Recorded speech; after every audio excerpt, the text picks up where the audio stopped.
मन चले, एक साहसी लड़की की कहानी। कुछ दिन पहले की बात है। एक सुंदर सी लड़की जो कि शादीशुदा थी, अपनी बेटी की जिद करने पर उसे चिड़ियाघर घुमाने ले गई। कदकाठी से काफ़ी आकर्षक और दिखने वाली वो युवती भले ही सांवली थी, पर उसके चेहरे का नूर हर किसी को अपनी ओर एक नज़र देखने को मजबूर कर ही देता था। काले घने लंबे बाल जो उसकी कमर तक जाते थे, उसके सौंदर्य में निखार लाने का काम कर रहे थे।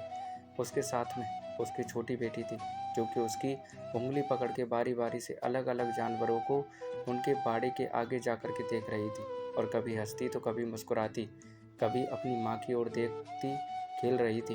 वही चिड़ियाघर में एक आवारा और मनचले लड़कों का झुंड भी था, जो उस लड़की को देखते ही उसके सौंदर्य पर लाड टपकाने लगा था।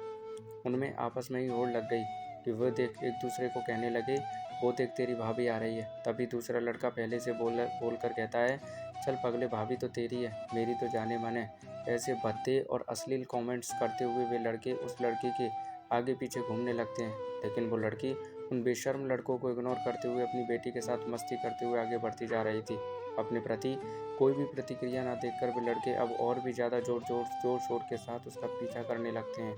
एक लड़का जो सबसे ज़्यादा जोश में था, आगे जाकर के शेर के बाड़े के वाले पिंजरे की छत पर कूद कर बैठ जाता है और गाना गाने लगता है, तेरा ध्यान किधर है, तेरा हीरो इधर है। उसकी ओर कुछ इशारे भी करने लगता है। लड़की को अभी भी उसका गाना तनिक भी विचलित नहीं कर रहा था। ऐसा लग रहा था मानो उसको कोई फर्क ही नहीं है कि ये क्या कह रहे हैं। वो तो बस अपनी बेटी के साथ मस्ती करने में मस्त थी। लड़की का ध्यान अपनी ओर आकर्षित करने के चलते जो उछल कूद कर रहा था, वो गलती से शेर के बाड़े में अंदर जा गिरा। अचानक से ये क्या हुआ उसे खुद समझ नहीं आया, लेकिन जब उसे होश आया कि वो शेर के बाड़े के पिंजरे में गिर चुका है, उसके पैरों तले ज़मीन खिसक गई। उसका गला सूखने लगा। वो चिल्लाना चाह रहा था, लेकिन उसकी आवाज़ उसके गले में ही दबी रह गई। बहुत कोशिश करने के बाद वो अपने दोस्तों से मदद के लिए गुहार करने लगाने लगा, भाई प्लीज़ मुझे बचा लो दोस्त। लेकिन कोई भी उसकी मदद करने के लिए आगे नहीं आ रहा था। दूसरी ओर जैसे ही शेर ने देखा कोई उसके बाड़े में आ गया है, शेर धीरे धीरे दबे पांव आगे बढ़ने लगता है। शेर के चेहरे और उसकी आंखों का खौफ देखते ही लड़के का हाल बेहाल हो गया था। उसे तो लगा था शायद ये उसकी ज़िंदगी का आखिरी दिन होगा। बाड़े के बाहर बहुत से लोगों की भीड़ इकट्ठी हो जाती है और सब लोग उसे बाहर आने के लिए चिल्लाते हैं, लेकिन आगे बढ़ के कोई भी उसे बचाने के लिए नहीं आता है। शेर आगे बढ़ रहा था, तभी भीड़ में से आगे आते हुए उस लड़की ने अपनी साड़ी का एक किनारा जल्दी से बाड़े में फेंका और चिल्लाकर कहा, जल्दी से पकड़ो। लड़की ने अपनी पूरी साड़ी उतार दी और बाकी लोगों की मदद से एक छोर पकड़े रही। दूसरे छोर को पकड़ के वो लड़का किसी तरह से अपनी जान बचाने में कामयाब हो गया। जैसे ही वो बाड़े की दीवार कूद के बाहर आया, वहाँ पर मौजूद सिक्योरिटी गार्ड ने गरजते हुए कहा, तुम्हें होश भी था कि तुम क्या कर रहे थे इस खूंखार शेर के बाड़े के पास? अगर ये बहन तुम्हारी मदद करने के लिए आगे ना आई होती तो तुम अब तक इस शिकारी शेर के पेट में चले गए होते। सिक्योरिटी गार्ड की बात सुनकर उसने एक नज़र अर्धनग्न ब्लाउज और पेटीकोट में खड़ी लड़की की ओर की।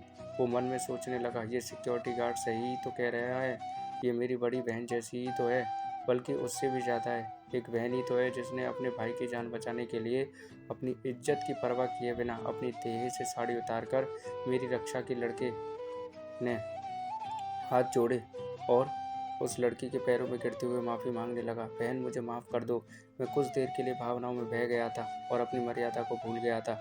मुझे माफ़ कर दो। आपने अपनी इज्जत की परवाह किए बगैर मेरी जान बचाने के लिए अपनी साड़ी तक उतार दी। आगे से मैं किसी भी महिला को अपनी माँ और बहन की नज़रों से ही देखूंगा।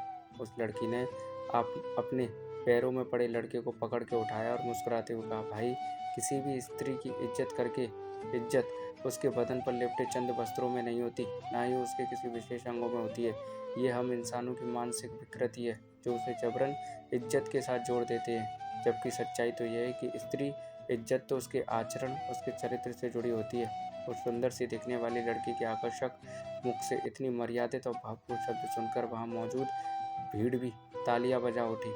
मॉरल ऑफ द स्टोरी दोस्तों, इस कहानी से हमें क्या सीखने को मिलता है? हमें महिलाओं का सम्मान करना चाहिए, ना कि उन्हें किसी ऑब्जेक्ट की तरह ट्रीट करना चाहिए। तो दोस्तों, कहानी से क्या सीखने को मिला आपको कमेंट में बताइएगा।